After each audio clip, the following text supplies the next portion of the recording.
Good evening, Middle Georgia. I'm Amanda Peralta. And I'm Greg Lloyd. Amanda and I appreciate you watching WGXA News at 5:30. Our top stories tonight. First Presbyterian Day School announced enhanced security on campus. The school hired a police officer. Teachers are also equipped with badges that allow them to quickly access first responders for medical and safety emergencies. And dual enrollment courses are again taking center stage in the State House. Lawmakers continue to work on their cost concerns. Some solutions they've offered: a cap on credit hours a student can earn through dual enrollment, and encouraging students to look at trade school as another option for after high school. And a handful of protesters gathered outside the Bibb County Jail today, calling attention to what they claim are inhumane living conditions inside the jail. They claim the jail is not only dirty and rat infested, and that the sheriff's office ignores their complaints. The sheriff's office says they do monthly pest control and take out the trash at the end of each shift. They say the offenders are to blame for most of the dirty conditions. Remember to download the WGXA News app or go to WGXA.tv for more on today's top stories. Well, President Biden doesn't seem very worried as a reporter asked him about the impeachment inquiry.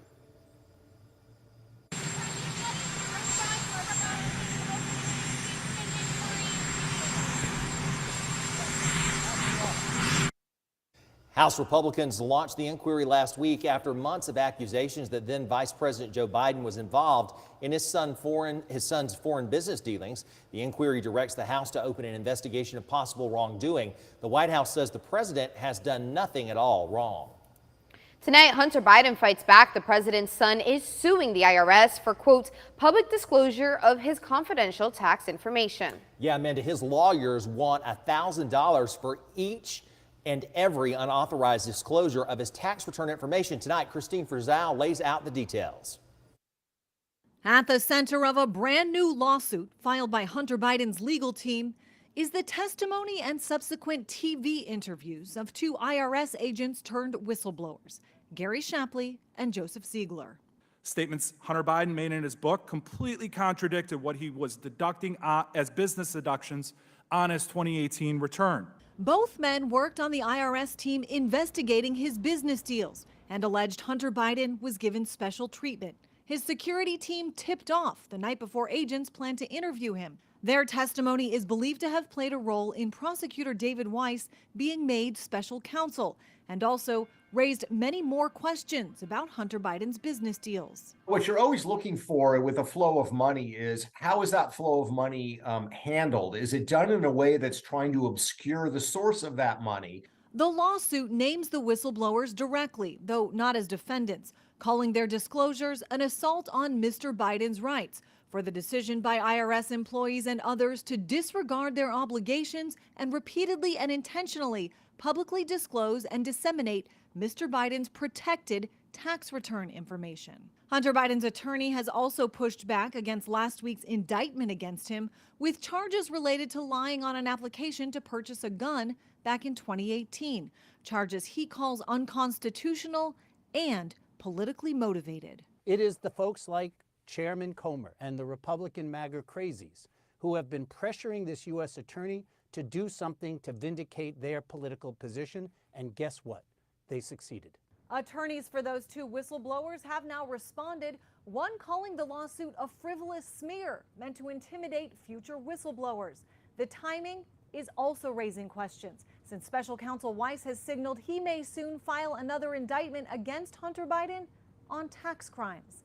In Washington, I'm Christine Frizzell. Meanwhile, on NBC's Meet the Press Sunday, Donald Trump brushed off his legal woes, saying he's not at all concerned about going to jail. I have had people come up to me and say, how do you do it, sir? How do you do it? I don't even think about it.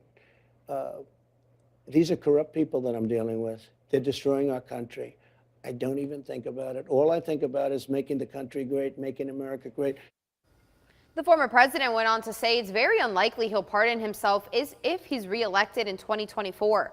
The GOP presidential frontrunner currently faces 91 charges across 4 separate criminal indictments. On the federal level, he's been charged for his alleged mishandling of classified documents and efforts to overturn the 2020 election. He also faces election interference charges in Georgia and has been indicted in New York for making alleged hush money payments made to porn star Stormy Daniels. A new poll reveals only about a third of Americans think President Biden would complete a second term if he gets reelected. According to a new CBS News YouGov poll, 44% believe the 80-year-old would leave before it ends. 55% think former President Trump, who's 77, would finish a full term if elected next year. Though the two men are only about 3 years apart in age, just 26% believe Biden has the mental and cognitive health to serve as president, versus 44% who say the same about Trump. Back in the sunshine and comfortable humidity on this Monday. It didn't even feel like there was any humidity, Greg. Yeah. I'm here for it. You know, I thought about you this morning because I know you were already at work and I hadn't come in yet. And I went outside to get something out of the car and I said, wow, meteorologist Ryan Miranda, this is great. And I know that you're going to love it, but I knew Amanda would too. Yeah, I know. Dew points today are in the 50s. It's that very comfortable, refreshing air mass, and we're really keeping that for the entire work week. This is what our air temperatures have looked back for the past 5 days. Thursday we got to 90, but since then temperatures have been in the upper 70s or the low 60s. No 90s in sight. I am very excited for that. Looking out to the Atlanta Motor Speedway though, with our Wilson Bryant Heating and Air Skycast Network, not a lot going on, but bright blue skies. Temperature up there 79 degrees. We have this dry air mass in place, all this oranges and reds on our water vapor satellite. That's what giving us all the clear skies, the comfortable humidity, and it's not going anywhere in the short term. So looking for the school day forecast for tomorrow out of the bus stop. Another chilly morning, temperatures in the upper 50s. We will warm up nicely into the mid 80s. So I'll talk about how cool those mornings are going to be for the next few mornings though, coming up in your full forecast. Greg. All right, thanks Ryan. It's a great time to download the WGXA weather app. We made it easy for you to scan the QR code here on your screen. It'll download straight to your smart device. Ryan is back shortly with your 10-day forecast. Rebellious GOP factions inside Congress managed to negotiate a short-term government funding deal over the weekend, but conservative opposition is growing. The deal pairs a 31-day continuing resolution, or CR, with a House GOP-passed border security package along with an 8% spending cut for non-defense programs. It's not going over well with the party's hardliners. House Speaker McCarthy says give them time to come around. Well, it's difficult. I mean, the Freedom Caucus and the Main Street are one that came up with the plan. So have they read it yet? I mean, the one thing I always know with them is sometimes they haven't read all the way through it. Let's let them understand what it is and see where they are. Among those in opposition, Republican Congressman Matt Gaetz and Dan Bishop, both with the House Freedom Caucus, which took part in hammering out the deal. Funding is expected to run out, though, at the end of the month. A federal shutdown could impact everyday Americans. According to the Committee for a Responsible Federal Budget, you could get turned away from visiting a national park during a federal shutdown. Travel plans during a shutdown could be impacted too because there may be TSA delays or other issues with air traffic control, and people who receive Social Security and Medicare could potentially see a stop on benefit verification or not have their cards issued. 5 Americans and dual nationals who've been held prisoner in Iran for years are on their way back home and soon on U.S. soil after a controversial trade between the United States and Iranian officials. The agreement includes giving Iran access to $6 billion of its own money that had been locked up as part of U.S. sanctions against that country. Why is this deal so controversial? Well, Chief Political Correspondent Scott Thuman shows us. Overseas, 5 Americans previously imprisoned in Iran now freed, but at a cost. A swap involving 5 Iranians, and America is unfreezing $6 billion Iran can use for humanitarian aid like food and medicine. I think a lot of people, and some people intentionally mischaracterize the words that we are giving the Iranians $6 billion. But again, we all have to keep in mind that as repugnant, as abhorrent their actions are, at the end of the day, it's their own money. And money the U.S. State Department assures won't be used for nefarious purposes. but reason for skepticism. Even though under this deal, the money is only supposed to be used for humanitarian goods and the countries are supposedly going to be able to have some oversight to that, Iranian officials have already said very publicly, we're going to use this money for whatever we want. And trust is minimal that a foe whose leaders and citizens have chanted death to America won't be encouraged to take more Americans in light of this latest deal. The second thing is, how do we stop this cycle? Because every time we do this, it further incentivizes the next round of kidnapping of dual nationals. Back to that money issue. Experts tell me the worry is this $6 billion could be designated for humanitarian aid, but that just frees up Iran to use other money in ways that could make the world less safe. Still, the State Department has said complex deals aren't always without downsides. Iran is not going to release these American citizens out of the goodness of their heart. That is not real life. That is not how this works. That was never going to happen. An unseemly trade-off, they say, just the cost of doing business, even if that price tag is in the billions. In Washington, I'm Scott Thuman.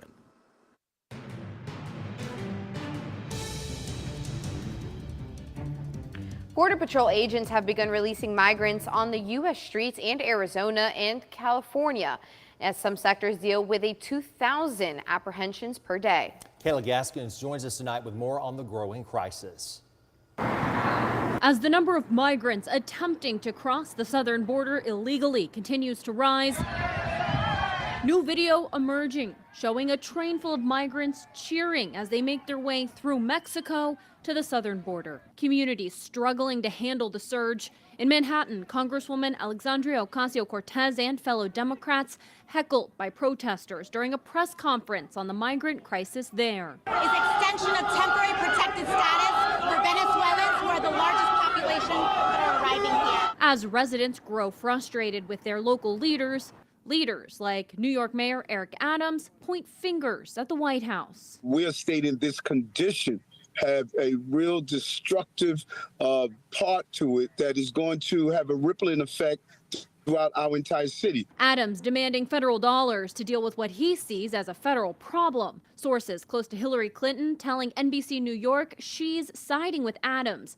urging Biden to do more. To draw attention to the crisis, Texas Governor Greg Abbott continuing to send migrants to self-proclaimed sanctuary cities such as New York and Chicago. The progressive mayor of Los Angeles fears her city might be the next target. For here, it has fortunately been manageable. I am fearful that any day planes could start coming. While migrants have also been bused to Chicago, Washington, D.C., and Denver, New York is the only one with right to shelter laws, meaning they must care for the migrants who arrive there. Mayor Eric Adams predicts this care will cost New York City $12 billion over the next 3 years. I'm Kayla Gaskins reporting. Well, it is a huge night for country music, and you don't have to leave your living room to experience the excitement. A preview of the Academy of Country Music honors on Fox 24. It's coming up next.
It's a music-filled night with the Academy of Country Music honors airing on Fox tonight. We have a preview of the big show with the ACM's host honorees and performers. Here's Ashley Dvorkin.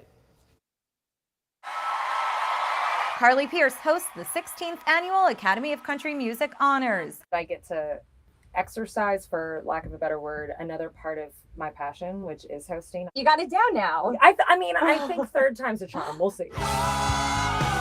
Performers include The War and Treaty with a tribute to Triple Crown winner Chris Stapleton. Plus, Lady A, Dennis Quaid, Trisha Yearwood.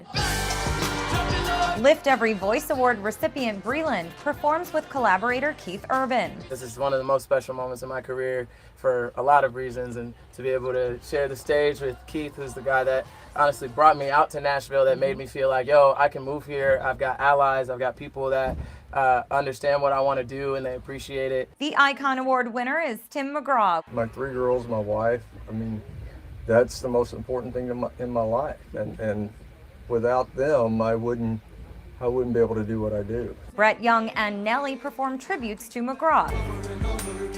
He believed in the music, and he believed in the song, and he believed in what it was I was trying to do as far as bringing people together. Among other honorees, Hardy is Artist Songwriter of the Year. I care a lot about my craft and what I have to say as an artist, and to get that head nod is really cool. Clint Black is a Poet Award winner for songwriting. The poetry, I think, is the thing that is most key in country music. So to be recognized for that is extra special. Kane Brown is the International Award recipient. It's just a huge honor to see the reach that we have with our fans and how they keep it going. Fans can see them on the ACM Honors September 18th on Fox. Ashley Dvorkin, Fox News.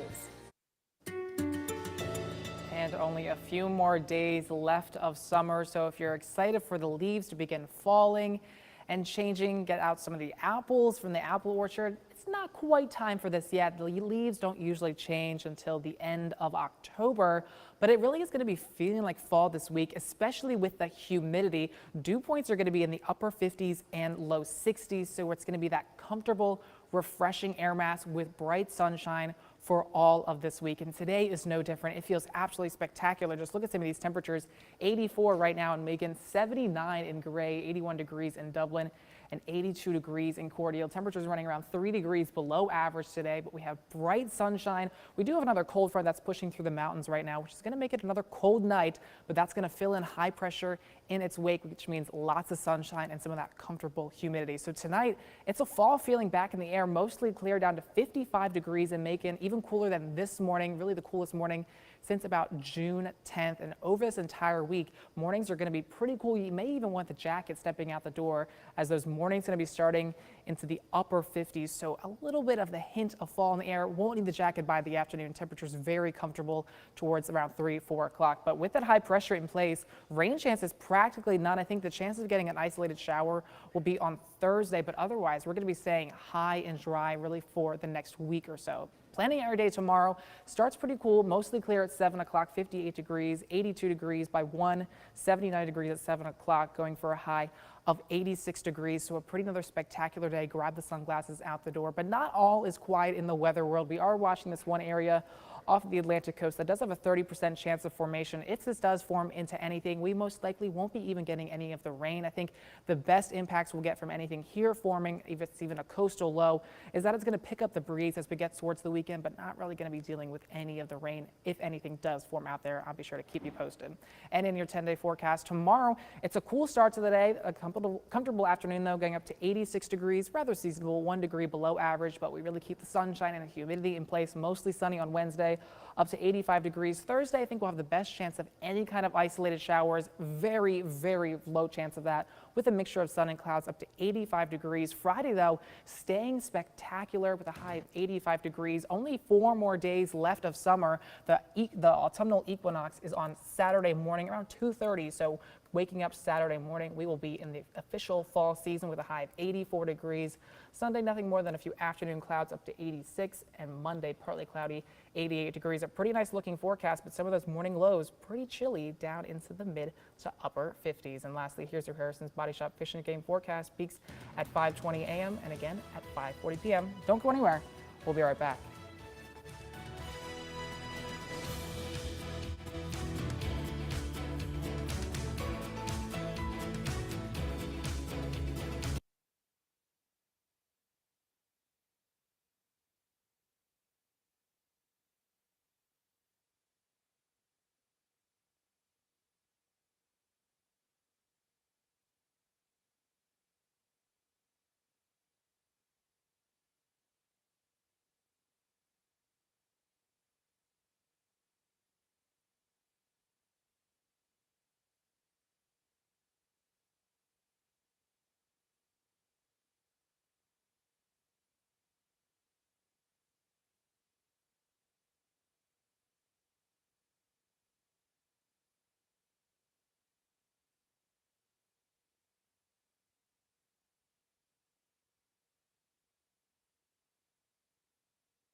Good afternoon, everyone. I'm Gary Thigpen. I'm here again today at the Humane Society of Houston County, and today we have a very beautiful dog we're going to show you, and it's Sunny. Not S-O-N-N-Y, but like the sun, S-U-N-N-Y. So I'm joined again today with Dee, and Dee, tell us about Sunny. Sunny came in with her little buddy Rainey. Rainey's been adopted. When they were brought into animal control, they were being held by their throats as they walked through the door.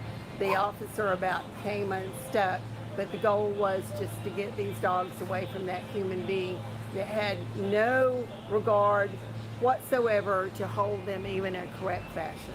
Wow. Now, she does not like other dogs, and she's not particularly fond of men. She is pretty much a woman's dog. She would do best in a household with just a single lady. Okay, you heard that. So if you are maybe 2 or 3 females or a single female in the home would be a best situation for Sunny. How would they go about adopting a Sunny if they'd like to do so, Dee? You can go on our website and fill out our application, the Humane Society of Houston County. Please allow 7 to 10 days for your your application to be processed. It is so horrible to see so many dogs across Middle Georgia treated so inhumanely and so terrible. Yep. And this is your opportunity to give some of these dogs a really, really good home, and Sunny deserves that. So let's go ahead and get online, Humane Society of Houston County. Let's find Sunny and many of these other dogs here a really good home. Thank you so much, Dee. Thank you very much.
Today we celebrate one of America's favorite foods. September 18th is National Cheeseburger Day.